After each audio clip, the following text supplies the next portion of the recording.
나로 말미암아 너희를 욕하고 박해하고 거짓으로 너희를 거슬러 모든 악한 말을 할 때에는 너희에게 복이 있나니 기뻐하고 즐거워하라. 하늘에서 너희의 상이 큼이라.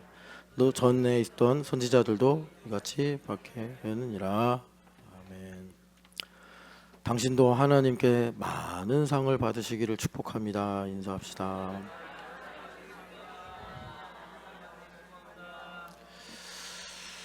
이게 말이라는 게 또 상황이 있잖아요. 상황에 따라서 또 참 빛나는 그런 어구들이 있는데 우리는 또 그리스도인들이니까 여러분이 마지막에 항상 우리가 생각해야 될, 뭐 또 생각 안 해도 되지만 유익이 있는 그런 좋은 말은 예수 그리스도 안에서 죄는 사라지고 은혜는 영원하다라는 겁니다.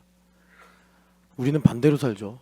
죄는 계속 나를 쫓아오고 은혜는 아침 이슬처럼 사라지는 인생을 사는데, 우리가 예수님 안에 있으면 은혜는 영원하고 죄는 사라집니다. 이게 뭐냐면 이런 거예요. 어떤 사람이 있어요. 우리 여기 지용 형제가 앞에 있는데, 지영 자매를 생각하면 은혜가 있으니까 결혼했겠죠. 그죠? 그러니까 아름다웠던 순간들, 뭐 지금도 그렇겠지만 그런 건 영원하고, 고마운 일들, 뭐 또 프로포즈 했던 일들, 뭐 또 채율이랑 노래하듯이 그렇게 프로포즈 했는지도 모르죠. 나는 행복할래, 나는 행복할래 이러면서 나랑 살면 행복해져 막 이러면서 그래서 그 은혜는 영원하고, 또 그것만 있겠습니까? 또 지영자매랑 투닥거리고 싸우고 뭐 이랬던 일들은 사라지고, 여러분 그렇게 죄는 사라지고 은혜는 영원한 마지막 주일 되시기를 축복합니다. 여기 예수님께서 상이 큼이라 라고 말씀하시는데, 여러분 주님의 상이 무엇인가? 오늘 우리가 먼저 이 말씀을 듣기 전에 필요한 것이 있는데 그 몇 가지를 좀 우리가 듣고 그리고 계속 말씀을 듣겠습니다. 우리 애들이 재밌게 읽는 이야기책 중에 그리스 신화 책이 있습니다. 근데 여러분 한 번 정도는 뭐 읽으면 좋은데 너무 많이 읽기는 하면 안 됩니다. 그거 되게 인본적인 거고, 여러분도 아시겠지만 이 세상에 모든 사상의 뿌리가 있는데 크게 두 개다. 하나는 그리스고 하나는 헤브라이즘이다. 헬레니즘, 헤브라이즘. 그래서 헬레니즘의 대표적인 그 내용이, 개념이 인본주의고, 그 헤브라이즘은 신본주의다. 이렇게 우리가 말할 수 있어요. 그러니까 당연히 그리스 신화를 재밌다고 애들이 열심히 읽어요.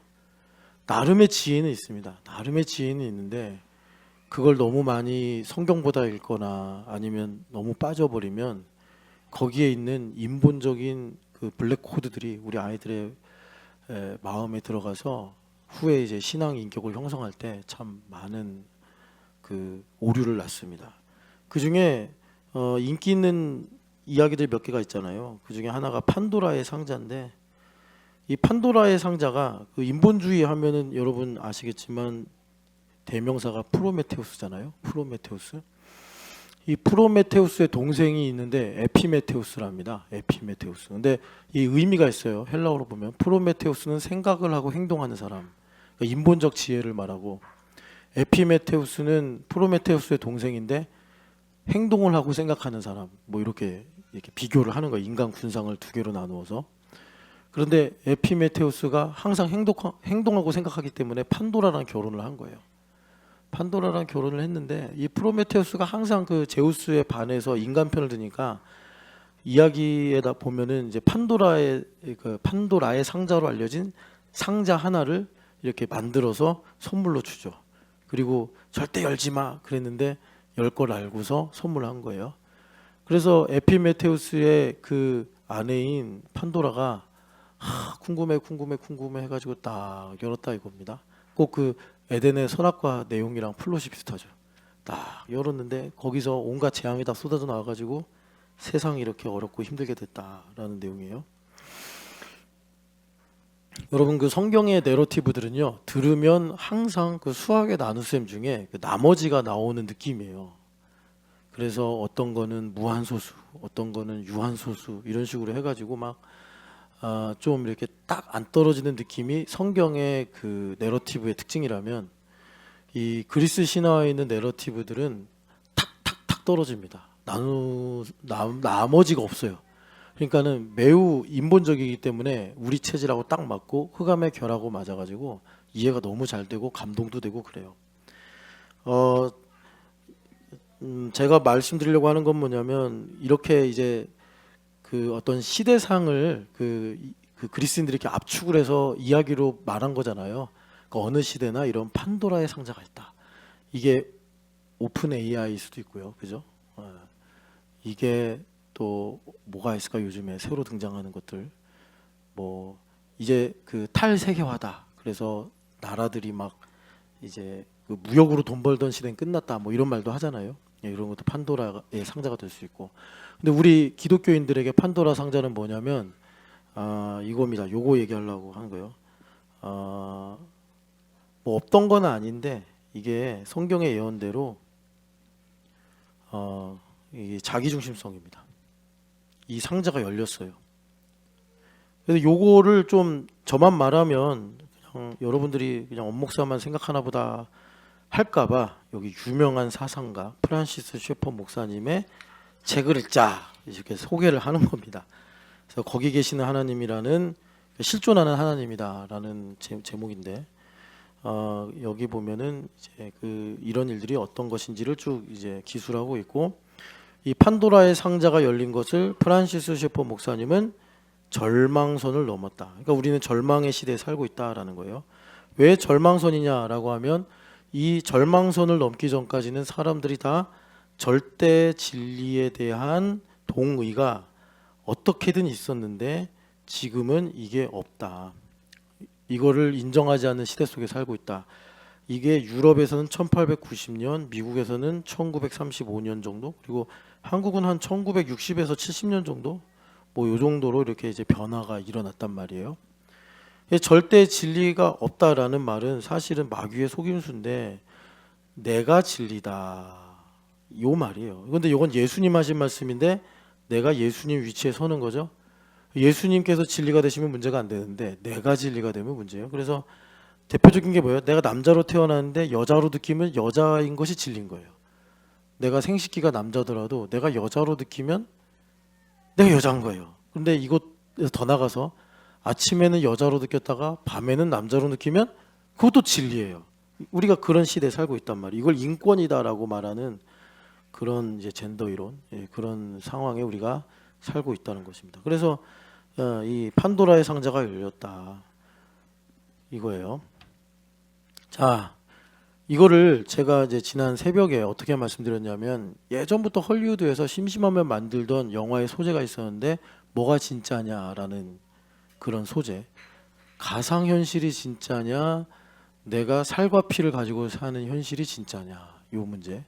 그래서 초창기에는 한참 막 기가 막힌 스토리들이 전개되다가 꿈에서 깨서 에이 가짜였네 이제 이러고 끝났는데 어느 순간부터는 뭐가 진짜지 하는 이제 기준을 찾는 물음이 영화 속에 나오기 시작했어요.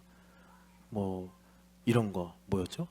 그 셔터 아일랜드 같은 거 경우 보면은 뭐가 진짜지? 이게 열린 결말로 끝나잖아요. 뭐 안 보신 분들은 꼭 보실 필요는 없는데 심심하면 인셉션 같은 경우도 팽이가 돌면서 끝나는데 그 팽이가 이제 그 멈춰야지 진짜잖아요. 근데 그게 계속 끝날 때까지 안 멈추잖아요.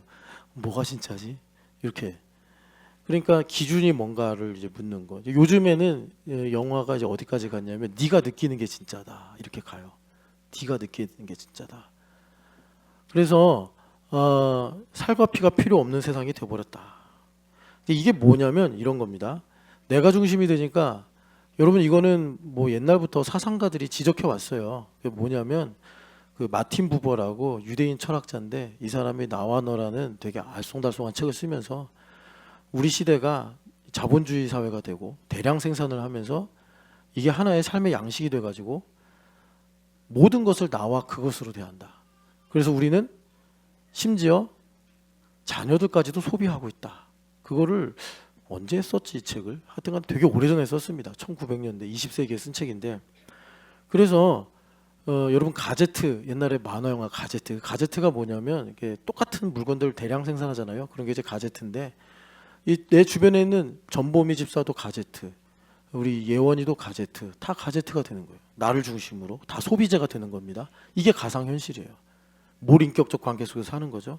이렇게 되면은 성경에서 진작에 말한 바 에녹성, 여리고성, 바벨탑에 갇힌 내가 됩니다. 그래서 계시록 18장에 보면은 그 바벨이 마지막에 심판을 받는 걸로 나오죠. 그래서 예수님은 그 갇힌 성에서 나를 꺼내서 구원하시려고, 나의 아성에서 나를 꺼내시려고 주님께서 이 땅에 오신 거죠. 자, 그래서 우리가 먼저 오늘 정의가 나를 부를 때 그때 뭐라고 부르냐, 정의는 뭐냐, 이 말씀 듣기 전에 우리에게 필요한 세 가지가 있는데, 자, 마태복음 19장을 가서 읽어보겠습니다. 마태복음 19장을 보면은 한 가지 부족한 것이 있다라는 말씀이 나와요. 20절부터 22절까지 읽어보겠습니다. 그 청년이 이르되 이 모든 것을 내가 지켰사온데 아직도 무엇이 부족하나이까? 예수께서 이르시되 내가 온전하고자 할진대 가서 내 소유를 팔아 가난한 자들에게 주라. 그리하면 하늘에서 보화가 내게 있으리라. 그리고 와서 나를 따르라 하시니 그 청년이 재물이 많으므로 이 말씀을 듣고 근심하며 가니라. 아멘.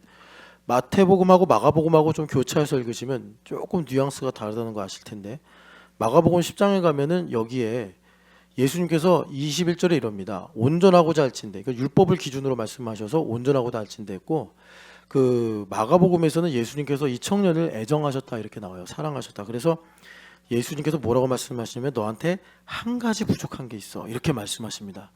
그런데 이 한 가지가 99와 1이 아니라 all for one for all의 관계의 한 가지예요. 그러니까 이 청년이 지금 다 지켰습니다 그랬거든요. 다 지켰어도 이 한 가지가 없으면 하나도 아닌 것이 되고, 아무것도 없어도 이 청년이 그 한 가지가 있으면 모든 것을 가진 자가 되는 그 한 가지를 예수님께서 말씀하시는데, 그것을 요한복음 3장에서는 뭐라고 그러냐면 육에서 영으로 거둔다는 것이다 라고 말씀하셨고, 갈라디아서에서는 바울 사도가 이걸 이제 교리적인 느낌으로 풀어서 말씀하신 것이 나는 죽고 예수님 사는 것이다 이렇게 말씀했어요. 그것이 여기 청년에게 말하는 한 가지 부족한 것이다.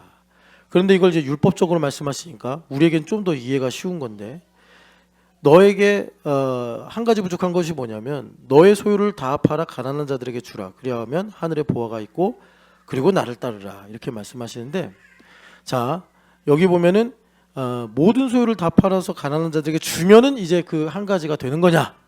그럼 여러분들도 집에 가서 집문서, 뭐 땅문서 다 팔고 주님을 따르면 다 되는 거냐가 아니겠죠. 이걸 그렇게 우리가 획일적으로 이해하면 안 되고, 이 말씀은 여러분 앞서 이 청년이 누구인지를 밝히는데 부자 청년이라고 말하거든요. 그러니까 이 청년한테 성경 100번 읽고 와라 그러면 아멘 했을 거고, 뭐 다른 걸 했으면 다 했을 거예요. 그런데 예수님께서 지금 한 가지 부족한 것을 가리키는데, 그게 뭐냐면 너가 제일 하기 싫은 것, 너가 제일 할 수 없는 것, 그것을 주님께서 핀포인트로 딱 집어서 그것이 부족하다라고 말씀하는 거예요. 그런 성격의 한 가지입니다. 그러니까 우리가 육에서 영으로 거듭난다, 혹은 내가 죽고 예수님으로 사신다, 그거는 내가 뭐 교회를 수십 년 다니고 내가 봉사를 얼마나 하고 내가 뭐 또 성경을 얼마나 알고 내가 기도를 하루에 몇 시간 하고 여기서 중요한 게 아니라, 그런 것들은 다 부차적으로 있고 없고 할 내용이고, 한 가지 지금 주님께서 핀포인트로 말씀하신 한 가지는 아브라함에게는 너의 독자 이삭을 나에게 바쳐라 라는 것이고, 누구죠? 요나에게는 니느웨로 가라. 아니 니느웨만 빼고 다 갈게요. 아니 니느웨로 가. 이것이 지금 주님께서 말씀하시는 너에게 부족한 딱 한 가지. 오늘 자기중심성이라는 상자가 열린 시대를 살고 있는 우리에게 필요한 딱 한 가지.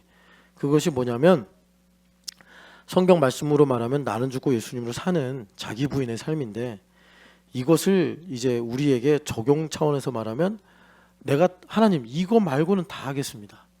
저 이것만 빼면은 뭐든지 하겠습니다. 할 수 있는 그 한 가지. 그러면 주님은 빙그레 웃으시면서 아니 그런 거 안 해도 돼. 이거 하나만 하면 돼. 여러분 오늘 25년 마지막 주일인데 그 한 가지를 듣고 아멘 하는 은혜가 있으시기를 축복합니다. 그래서 여기에 주님께서 그 한 가지를 말씀하시면서 하늘의 보화 이야기를 하시는데, 이 하늘의 보화라는 게 여러분 천국 가면 뭐 큰 집이 있고 뭐 이런 내용이 아니라 영적 배경에 관한 말씀입니다. 그래서 우리가 지금 이 한 가지를 하려면 영 안이 열려야 된다 이 말인데, 우리가 맨날 듣던 얘기예요. 현상과 영적 배경에 관한 말씀입니다. 자, 주일이니까 우리 한번 찾아봅시다. 맨날 읽었던 말씀인데 히브리서 11장 3절. 우리 교회에도 여러 말씀들이 있고 그중에 봉우리가 히브리서 11장 1절 말씀이잖아요. 그리고 조금 낮은 봉우리가 11장 3절 말씀인데 같이 읽어보겠습니다. 믿음으로 모든 세계가 하나님의 말씀으로 지어진 줄을 우리가 아나니 보이는 것은 나타나는 것으로 말미암아 된 것이 아니니라. 아멘. 이게 우리가 말하는 세계관인데, 세계관이라는 거는 여러분 그리스도인의 세계관은 영 안 열리는 겁니다.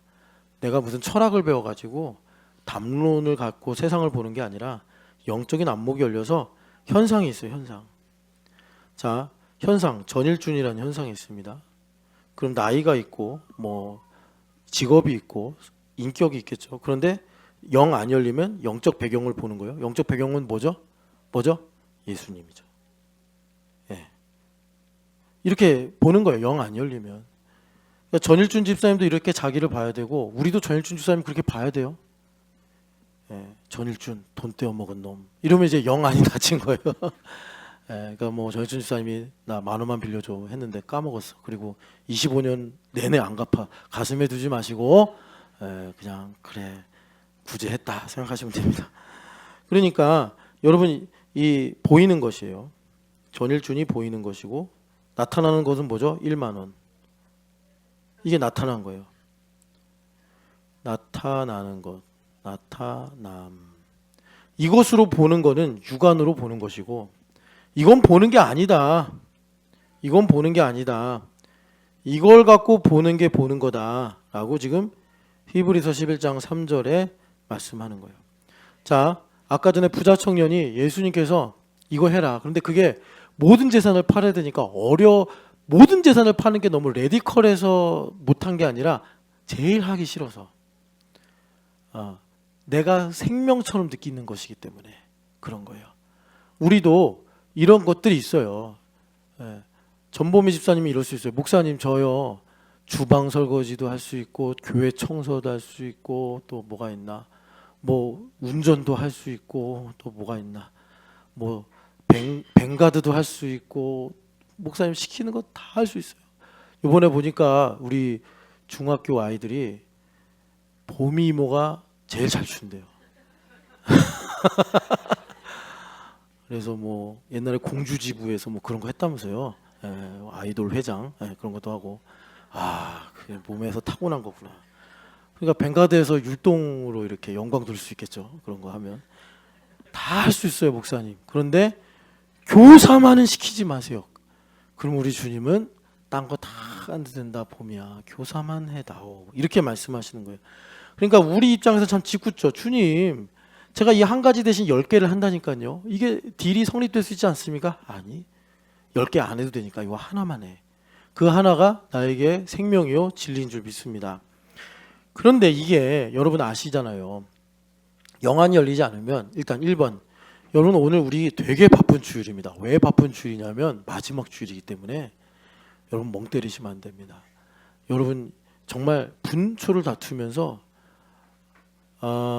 고린도전서 2장의 말씀처럼 하나님 다 은혜로 고백하게 하여 주시옵소서. 그래야 돼요. 이거 연습해야 여러분 임종의 순간 내 저든 다른 목사님이든 여러분들 이제 임종 예배한다고 자식들이 부를 거 아니에요. 그럼 목사님이 간단 말이에요. 그러면 제대로 되신 목사님이겠죠. 가시면 목사님이 자매님, 형제님 다 용서하셨죠. 자매님, 형제님 다 회개하셨죠. 근데 그때 뭐가 탁 걸리면은 얼굴이 정색이 되고 그리고 일을 간다고요. 그리고 놀랍게도 장로님인데 천국이 어디 있어요. 이런다고요. 우리는 죽음의 순간을 일반적으로는 경험 못 하잖아요. 뭐 임사체험 한다고 하는데 그건 특별한 예고. 그러면 참 복되죠. 임사체험 하신 분들 중에 예수님 믿으신 분들도 많고 하니까. 그러니까 여하튼 간에 연습을 해야 된다. 25년 마지막 주일은 그런 날이다. 나의 나된 것은 다 은혜라. 여러분 성령 하나님께서 진짜 오늘은 많이 녹화하십니다. 녹화하실 때마다 여러분 문 여시고 은혜로 많이 고백하시길 축복합니다. 고라 자손들처럼 눈물 골짜기가 축복의 샘이 넘치는 은혜가 있으시기를 축복합니다.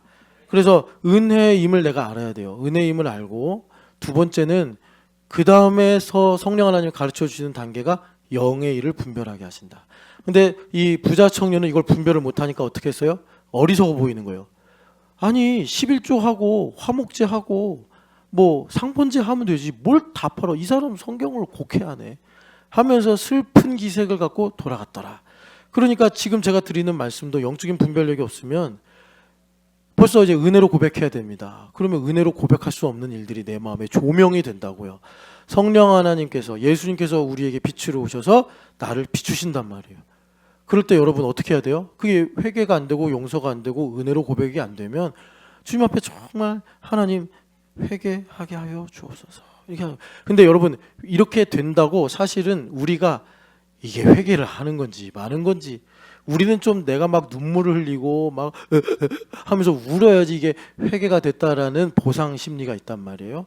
그래서 제가 결론 먼저 말씀드리면 주님께서 이럴 줄 아시고 항상 우리 예수님은 우리한테 복을 주실 때 율법을 주시고 성전을 주십니다.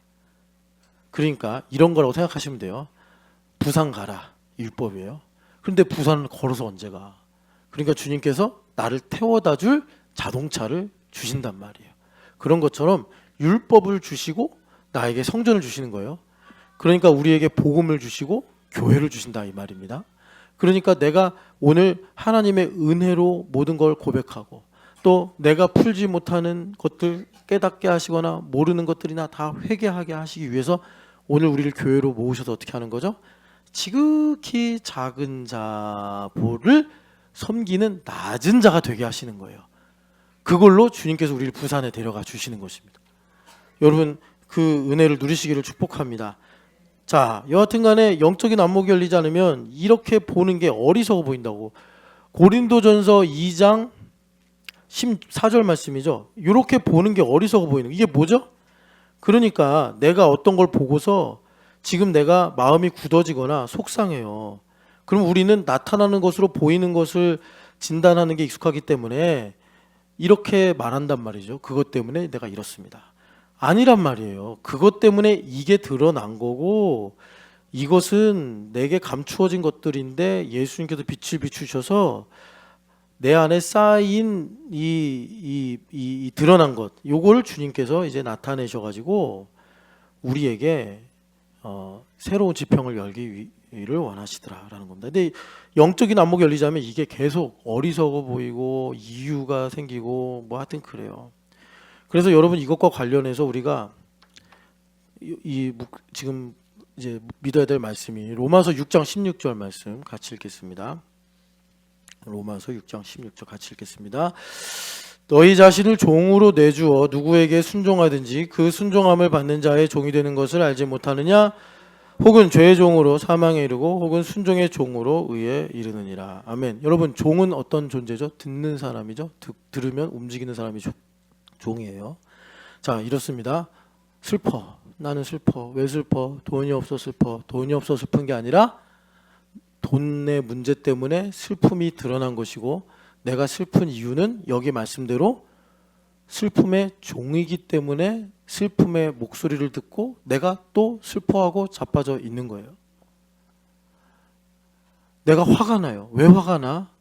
저것 때문에 화가 나 라고 말하는 건 이제 현상적으로 얘기하는 거고 우리는 영 안이 열려보면 저것 때문에 화가 나는 게 아니라 내 안에 이 화가 쌓여 있는데 그래서 화의 종이 돼서 화라는 주인이 화내 그랬더니 화를 내고 있는 거예요. 그게 로마서 6장 16절의 말씀입니다. 자, 오늘 우리가 중요하게 다뤄야 될 우리 인생을 예수님을 믿는데도 불행하게 만드는 정죄의 문제. 정죄. 여러분, 정죄는 우리에게 무효해야 합니다. 정죄는 나에게 영향을 줄 수 없어요. 로마서 8장 1절 말씀이에요. 근데 내가 정죄를 하고 있고 정죄를 받고 있어. 이거는 여러분 구원받은 사람을 전제하고 뭔가 심각하게 병이 든 거예요. 병이 든 거예요. 그래서 여러분 정죄를 받거나 정죄를 하는 거는 그럴 만한 일이 있겠죠. 뭔가 시비가 있거나 뭔가 내가 손해를 받거나 뭔가 어긋난 게 있겠죠. 그런데 그런 것들 통해서 주님께서 나를 비추셔서 내 안에 쌓인 정죄의 무더기를 보게 하시는 거예요. 그래서 그 정죄의 무더기란 뭐냐면 내가 아직 호적상으로는 하나님께로 옮겨졌는데 워낙 애굽에서 살던 시절이 오래된지라 이 정죄의 정체성을 갖고 사네. 그래서 정죄가 어이 엄태호 이리 와. 그럼 정죄 받고 있는 거예요. 난 정죄의 종이었지. 이러면서 정죄가 어디가 일로 와. 그러면 아 예 하고 가는 거예요. 그리고 정죄 받고 정죄하고 있어요. 내가 정죄가 시키는 대로 살고 있는 거예요. 정죄의 종이 되니까 순종한 자의 종이 되는 걸 알지 못하느냐. 여러분 우리는 정죄의 종이 아니라 예수님의 종이라는 사실을 믿으시길 축복합니다. 그래서 예수님은요 결코 예수님 여러분 아시죠? 로마서 8장 요한복음 8장에 나도 너를 정죄하지 아니하노니. 우리 예수님 정죄 안 해요. 이 인격을 만나야 돼요. 여러분 사실 참 안타까운 게 부모님은 참 우리를 사랑하시죠. 부족하시지만 사랑하신단 말이에요. 그런데 부모님도 그 정죄에서 자유하지 못하셨어요. 그죠? 부모님도 정죄에서 자유하지 못하셔요. 그런데 놀라운 건 우리 하나님 아버지는 온전하셔서 정죄함이 없으세요. 오늘 주일에 그 하나님을 만나시기를 축복합니다. 그래서 정죄가 뭐냐? 이제 우리 정죄에 대해서 자, 두 번째 정죄에 대해서 정죄가 뭐냐? 고린도전서 15장 말씀. 고린도전서 15장 말씀입니다. 고린도전서 15장 55, 56절 같이 읽겠습니다. 사망한 너의 승리가 어디 있느냐? 사망한 너의 쏘는 것이 어디 있느냐? 사망이 쏘는 것은 죄요. 죄의 권능은 율법이라. 아멘. 자, 부활장에서 이제 15장은 부활장으로 알려져 있는데 정죄에 대해서 말씀합니다. 정죄. 죄를 정한다. 뭐 컨뎀이라고도 성경에서 용어로 말하는데 그러니까 여기 보면은 정죄가 뭐냐면 율법의 권능이래요. 죄의 권능. 죄송합니다. 죄의 권능은 율법이다. 예. 아니 여기서 이제 우리가 잘 정리해야 돼요. 이거 죄의 권능이다. 그러니까 죄가 뭔가 실효적으로 자신의 능력을 행사하는데 그게 정죄하는 거예요. 근데 뭘 갖고 정죄하느냐? 율법 갖고 정죄한다 이 말이에요. 요거 잘 정리해야 됩니다. 요거 잘 정리 안 하면 인생 되게 꼬입니다, 여러분. 잘 정리하셔야 돼요. 그러니까 왜 율법은 하나님 주신 좋은 건데, 그죠? 하나님께서 우리를 죽이려고 율법을 주셨겠어요? 그런데 왜 죄가 율법을 갖고 나를 사로잡을까? 이거 해결해야 되는데 아까 전에 말씀드린 것처럼 상자가 열렸기 때문에 옛날에는 교회 와서 우리 아이들처럼 달란트 잔치하고 또 교제하고 이러면 이 은혜가 그대로 나에게 왔어요. 그런데 이제 우리나라도 그 절망선을 넘은 단계에 살고 있기 때문에 왜 정죄가 안 되지를 알아야지 여러분들 삶의 구체적인 사안에 복음의 능력이 적용이 됩니다. 로마서 7장을 보세요. 로마서 7장을 보면은 율법을 바울 사도가 율법 전문가잖아요. 가말리엘에게도 배우고 또 바리새인의 아들로 살았으니까 율법 전문가인데 7절 8절 같이 읽겠습니다. 그런즉 우리가 무슨 말을 하리요? 율법이 죄냐? 그럴 수 없느니라. 율법은 말미암지 않고는 내가 죄를 알지 못하였으니 곧 율법이 탐내지 말라 아니하였더라면 내가 탐심을 알지 못하였으리라. 그러나 죄가 기회를 타서 계명으로 말미암아 내 속에서 온갖 탐심을 이루었나니 이는 율법이 없으면 죄가 죽은 것임이라. 아멘. 여기 마지막에 8절 율법이 없으면 죄가 죽은 것이다 라는 말씀이 그러면 율법이 없으면 죄가 없다는 얘기냐, 괜히 죄가 없는데 율법 때문에 죄가 생겼다는 얘기냐가 아니죠. 우리가 잘 봐야죠. 죄가 있는데 율법이 없으면 죄를 깨닫지 못해서 정죄를 안 받는다. 그런데 율법이 이제 나에게 죄를 깨닫게 해서 죄가 마치 살아있는 것처럼 나를 정죄한다. 이 말씀을 하는 겁니다. 그래서 그러니까 율법이 없으면 내가 죄를 모르고 깨끗한 줄 알고 문제가 없는 줄 알고 살았는데 율법이 나에게 빛을 비추어서 죄가 인지가 돼가지고 그때부터 정죄를 받아서 걱정도 하고 싸우기도 하고 그러니까 죄의 종으로서 그렇게 사로잡혀 살게 되더라라는 겁니다. 자, 그러니까 여기서 우리가 아는 것은 바울 사도가 7절에 말씀하시는 대로 율법은 죄를 깨닫게 하는 거다라고 말씀한단 말이에요. 그러니까 예수님께서 우리에게 빛을 비추신다라는 건 뭐냐면 어둠을 드러내시는 건데, 그거는 영으로 우리에게 율법을 알게 하시는 거예요. 율법을 알게 하시는 거예요. 여러분 요거 잘 이해하시고, 그래서 여기서 두 가지, 율법 때문에 두 가지가 파생하는데, 두 가지가 파생되는데, 하나는 뭐냐면 율법을 알면 알수록 절망적이라는 겁니다. 키에르케고르가 이것 때문에 되게 많이 묵상했어요. 그래서 키에르케고르가 한 말이, 절망은 죽음에 이르는 병인데, 그때 그 요한복음 11장에 나사로를 두고 주님께서 하신 말씀을 복음으로 받아들여요. 이 병은 죽을 병이 아니다, 하나님의 영광을 위한 일이다 해가지고 키에르케고르가 그래서 이제 복음을 영접하는데, 그러니까 율법을 알면 할수록 절망적이에요. 아, 나는 죄인 중에 괴수구나. 왜? 내가 모르던 죄까지 다 드러나게 해. 나는 되게 괜찮은 줄 알았고, 그래서 나보다 못한 사람 보면 똑바로 안 해? 그렇게 사는 거 아니야? 주로 이제 부모가 자식들에게 많이 그러죠. 너 이렇게 해서 틀린 거야. 맨날 지적질하고 정죄하고 살았는데, 율법이 그러니까 들어왔다. 예수님께서 나에게 빛을 비추시니까, 내가 로마서 2장 가면 알죠? 가르치는 네가 그 가르침을 받는 사람보다 더한 사람 아니냐? 바울 사도가 그렇게 지적을 하시는 거예요. 그러니까 그 주님께서 그러잖아요. 그 형제의 눈에 티끌을 발견해요. 티끌, 요만한 티끌. 근데 티끌을 발견하는 사람은 그 눈에 뭐가 있대요? 들보가 있다고 하잖아요. 이게 생리가 그래요. 생리가, 율법의 생리가. 그러니까 거짓말쟁이, 이게 누구가 거짓말하는 걸 발견했어요. 아이, 거짓말쟁이. 내 안에 거짓이 태산만큼 있는 거예요. 여러분, 그게 천국 복음이에요. 로마서 7장에 저 욕심쟁이 티끌을 발견했어요.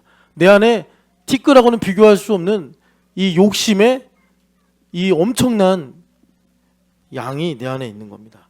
그래서 율법이 나에게 들어오면 절망, 절망.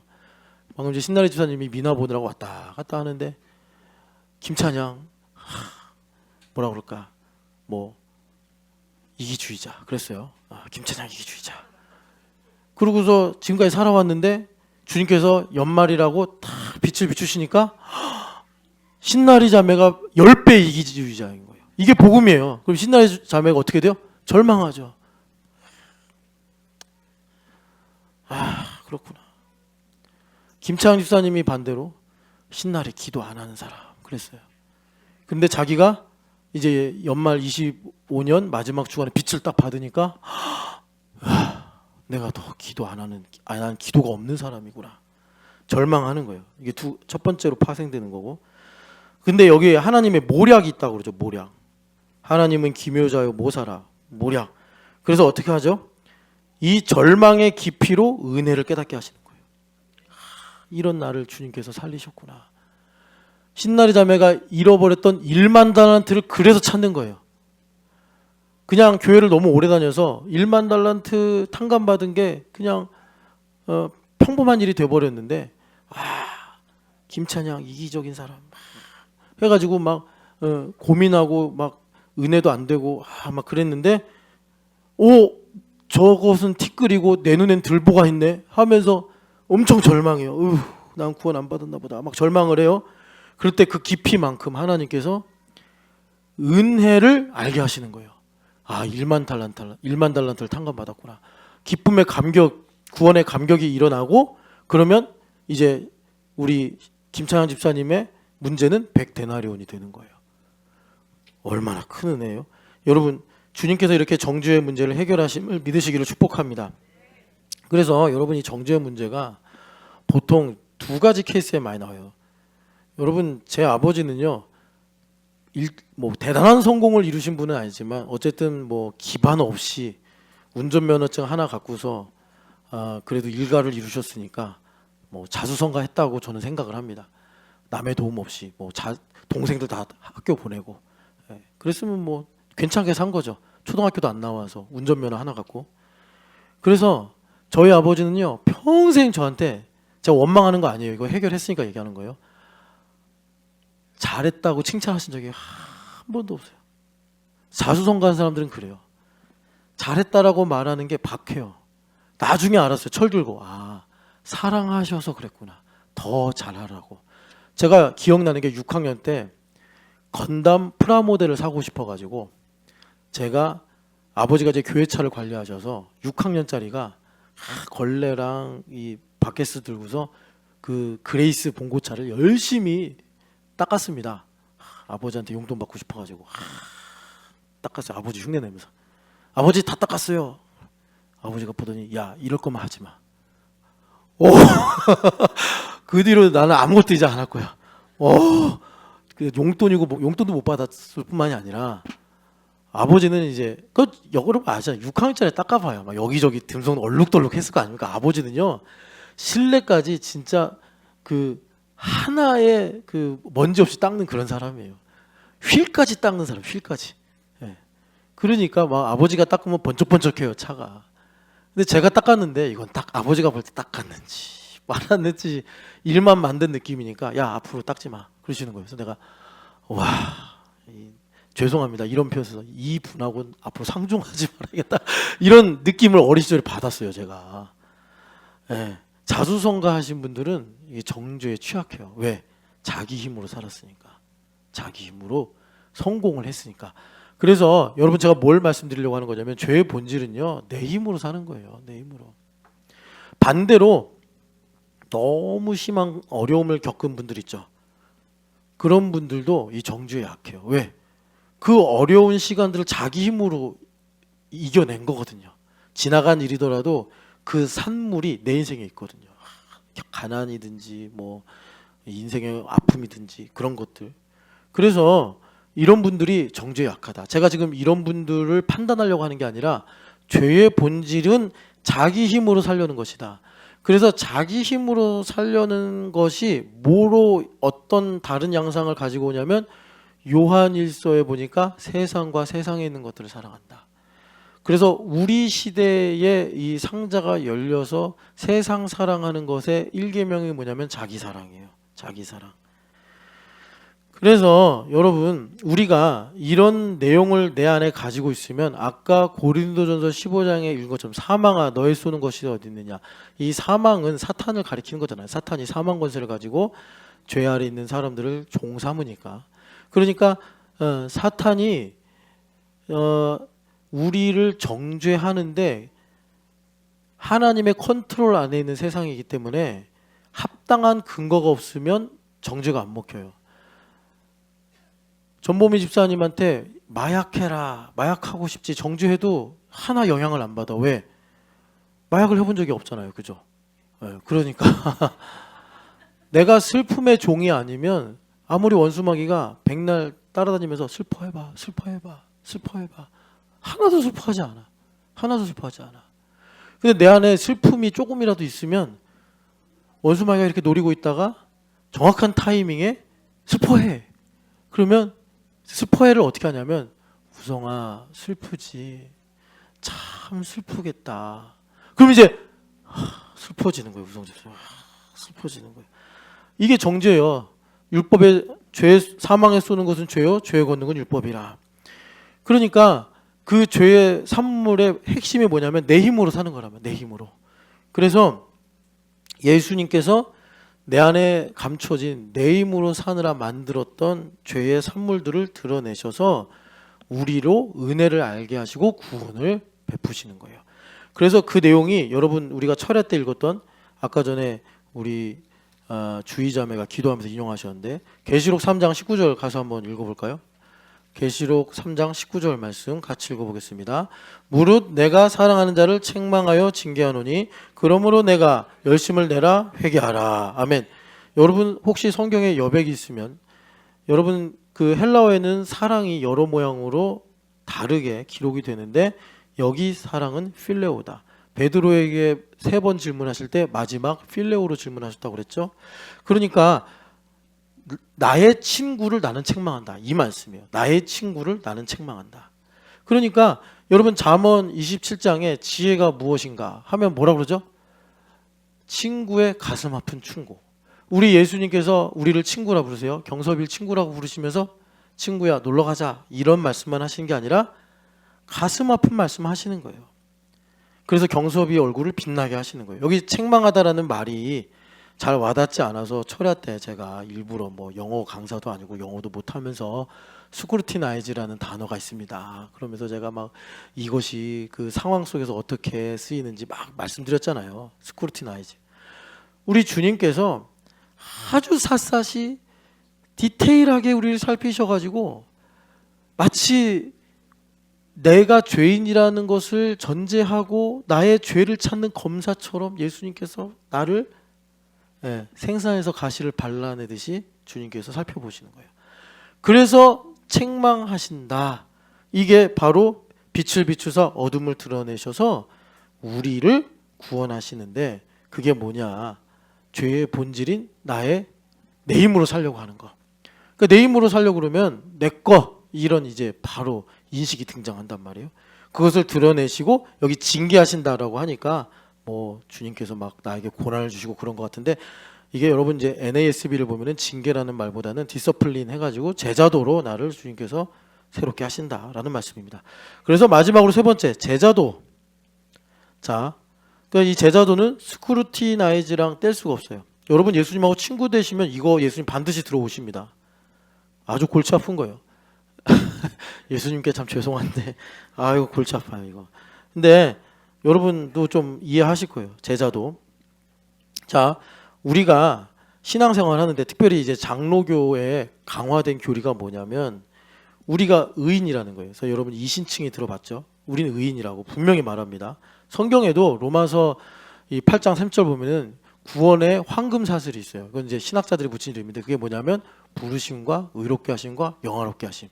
그래서 부르심과 의롭게 하심과 영화롭게 하심이 삼중고리가 돼서 우리의 삶을 참 복되게 한다 이런 건데 근데 장로교 교리는 뭐라고 말하냐면 우리가 100% 의인이자 우리는 또한 죄인이다 이렇게 말씀을 해요. 성경에서도 그러잖아요. 그래서 바울사도가 유언장 같은 디모데 전서를 쓰시면서 나는 죄인 중에 괴수다 그러죠.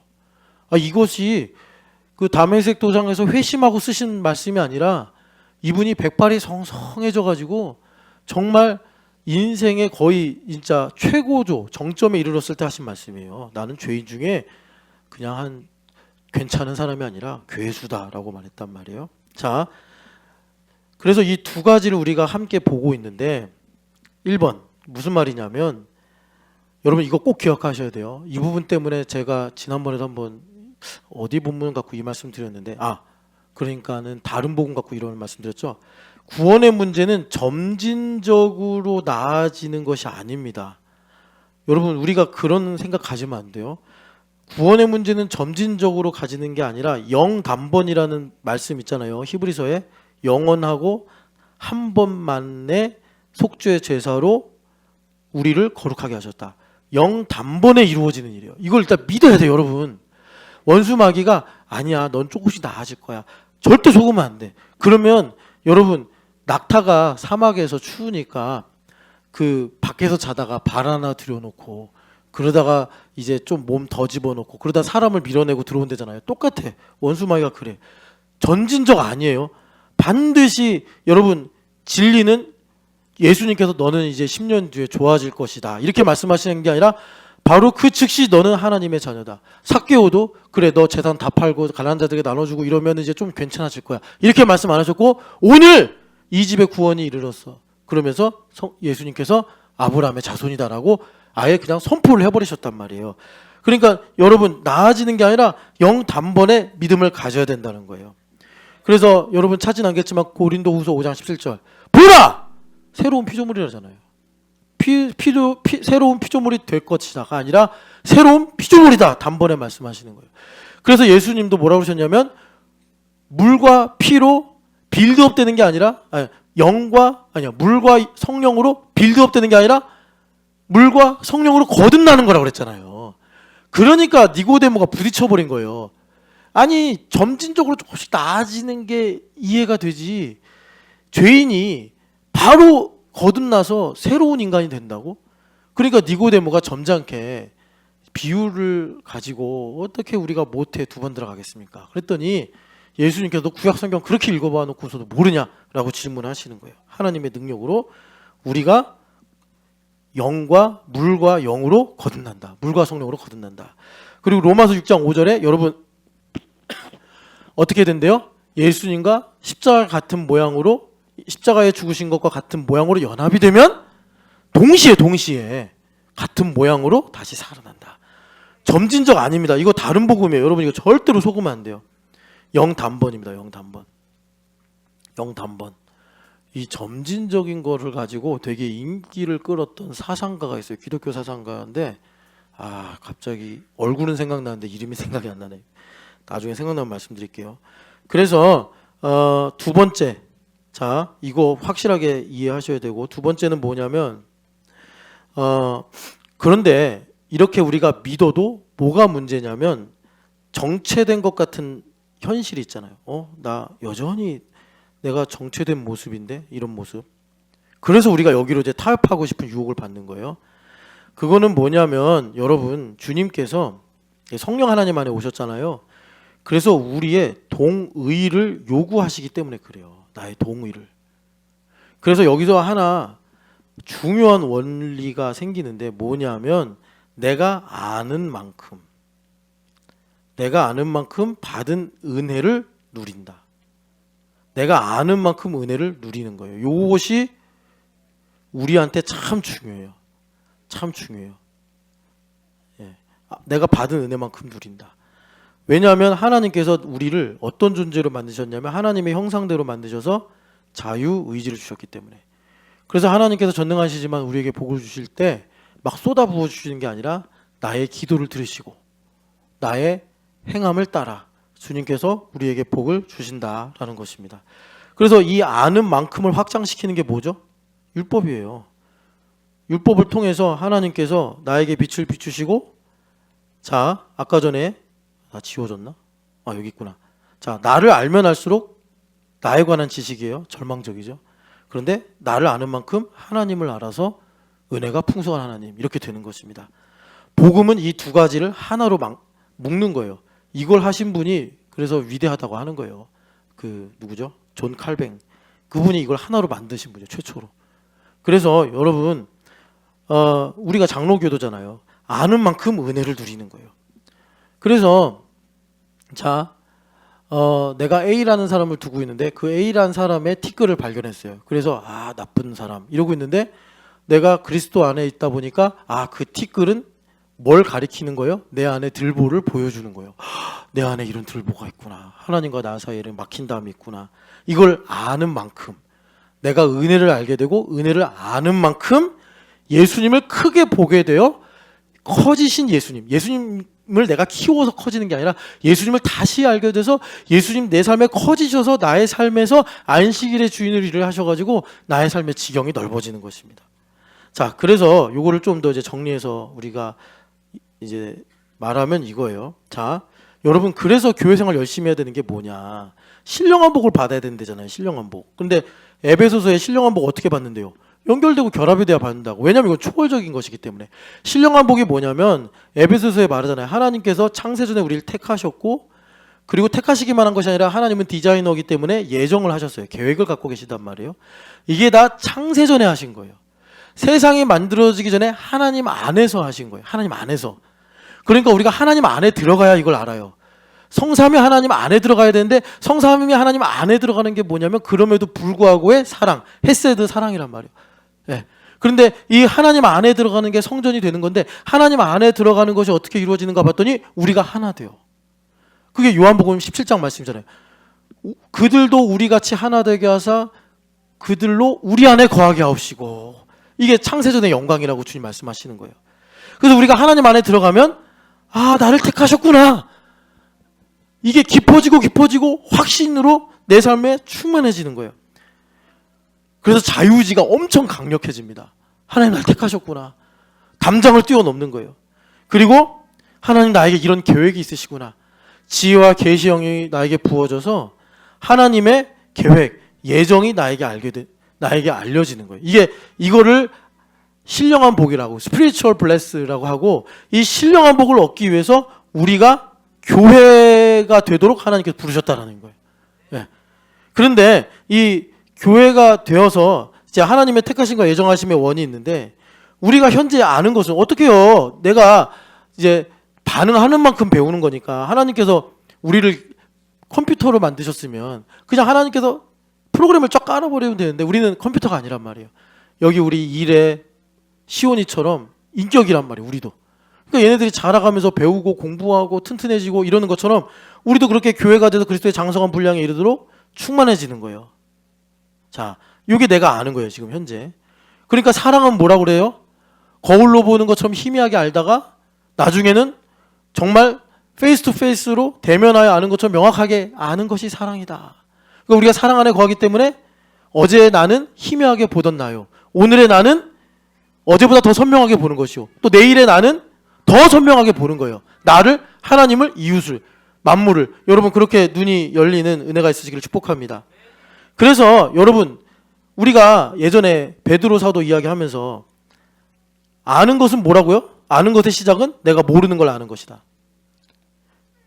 아는 것의 시작은 모르는 걸 아는 것이다. 이만큼 모르고 있으니까 내가 이만큼 모르고 있구나. 예. 그래서 남을 정죄하면 안 되는 거예요. 내가 모르기 때문에 배워야 돼서. 그래서 제자도는 뭐냐면 우리가 의인과 죄인이란 간극 속에 살고 있는데 이 간극을 우리가 외식으로 메꾸는 게 아니라 항상 하나님 앞에 배우겠습니다. 제가 여러분들을 가르치는 게 제자도가 그러니까 제가 여러분들에게 가르치는 거는 제자도의 일부일 뿐이요.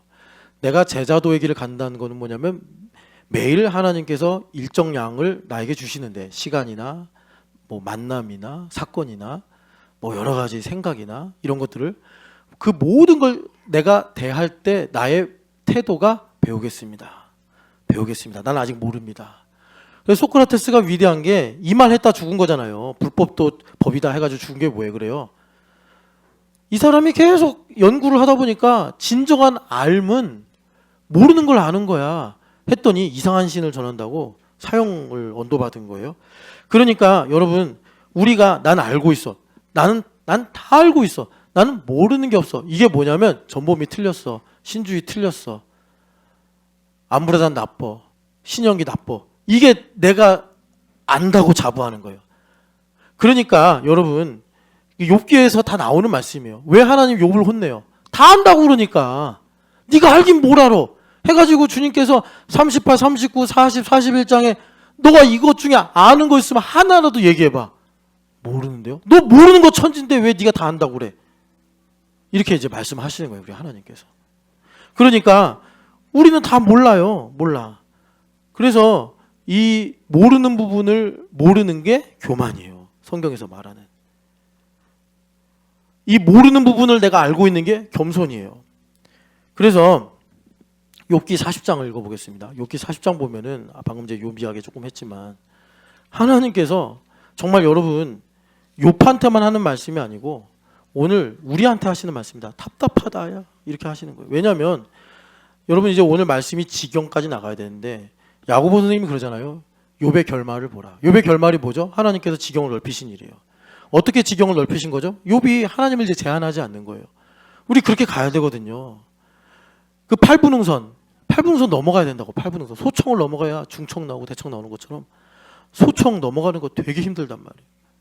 안무라단 소청을 잊었지 이제 하도 산에 안 가가지고 가봐야 돼.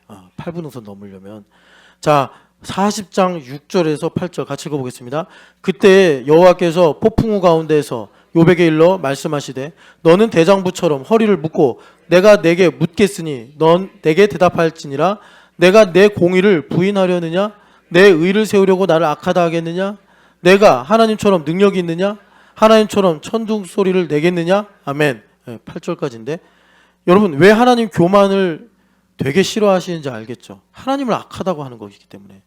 하나님의 어떤 속성 중에 1번이 선하신 하나님이신데 우리가 교만해지면 하나님을 악하다라고 말하는 주장하는 것이 된다니까요. 그러니까 하나님은 교만한 사람을 싫어하시기도 하지만 왜 교만을 나쁘다고 말씀하시냐면 하나님 일을 하실 수가 없어요. 근데 욥이 지금 그 가운데 갇혀 있단 말이에요. 그러면 욥이 뭐라고 한 거냐면 하나님께서 너가 내 공의를 부인하려느냐? 뭐라고 하시는 거냐면 너 아는 것도 하나 없으면서 왜 네가 옳다고 하느냐? 우린 보통 내가 옳다라고 안 하고 그 사람이 안 옳다라고 얘기하죠. 그러니까 너가 옳다고 얘기하는데 네가 아는 게 뭐가 있어? 너 아는 거 하나도 없잖아. 여기 하나님께서 말씀하시는 거예요. 너가 묘성을 묶어 놓을 수 있어? 삼성의 띠를 풀 수 있어? 별자리들 너가 시간에 맞게 궤도를 돌게 할 수 있어? 주님께서 너 구름에 물을 가둘 수가 있어? 번개 너 만들 수 있어? 구름에 수를 셀 수 있어? 티끌의 덩어리가 모여서 암석이 되게 할 수 있어? 하나도 모르면서 말이야 왜 아는 척하고 있어? 너 왜 내 공의를 부인하려고 그래? 하나님께서 말씀하시는 거예요. 우리한테 말씀하시는 겁니다. 제자도는 뭐예요? 배우겠다, 듣겠다는 거 아닙니까? 주님 말씀하시고 왜 알지도 못하면서 들으려고도 안 해? 모르면 들어야 될 거 아니야, 주님께서. 그래서 주님께서 어떻게 하는 거예요? 그 듣는 일을 항상성 있게 유지시켜 주시려고 제자도로 우리를 부르신 것입니다. 그래서 아까 전에 우리가 이제 우리 장로교리에 이런 간극이 있다. 이 간극은 부조리나 모순이 아니라 이 간극 요 사이를 채우는 게 제자도다. 그래서 이걸 통해서 뭐 일종의 긴장이라고 할 수 있죠. 이걸 통해서 하나님 뭐 주시는 거죠? 우리에게 하늘나라를 유업으로 주시는 거예요. 왜? 이거는 자유의지로 아는 만큼 나타나는 거였기 때문에. 여러분 이렇게 주님과 하나가 되는 은혜 누리시기를 축복합니다. 그래서 예수님께서 어떻게 하신다고요? 죄인인 우리를 자, 이 부분은 어떻게 하는 거예요? 스크루티나이즈 하는 거예요. 스크루티나이즈. 주님께서 이거 내가 하여튼 간에 뭐 저번에 상황으로 설명해 드렸으니까 여러분들이 충분히 이해하실 거라 생각하고 여러분 오늘 주님께 기도하겠습니다. 우리 같이 기도하기를 하나님 아버지 영안이 열려서 빛 가운데 거하게 하시고 빛이신 그리스도 안에서 결코 정죄가 없는 삶을 살게 하여 주시옵소서. 하나님의 은혜를 깨달아 언제나 제자도의 마음을 갖게 하시고 신촌연합교회에서 가장 작은 자를 여러분들이 제일 미워하는 사람 생각하면 됩니다. 꼭 뭐 가난한 사람, 나보다 못한 사람 뭐 그런 걸 생각하지 마시고 가장 작은 자를 섬기는 가장 낮은 자가 되게 하여 주시옵소서. 우리 주여 한번 외치고 기도하겠습니다.